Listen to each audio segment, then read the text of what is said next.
Hey, what's up guys? So in this video, we will see how to enable and disable the app drawer on the Samsung Galaxy A26. Now to do that, just open the settings app on your smartphone. From here, just scroll down and tap on home screen. Now from here, just tap on home screen layout. Now from here, just select home screen only and tap on apply.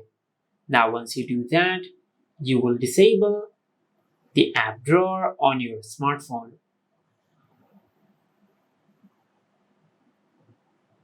Now to enable the app drawer back on, just open the settings app on your smartphone.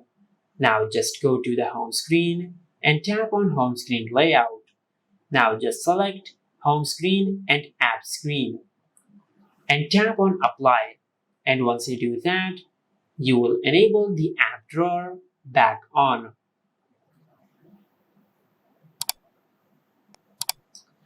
And this is how you can enable and disable app drawer on the Samsung Galaxy A26.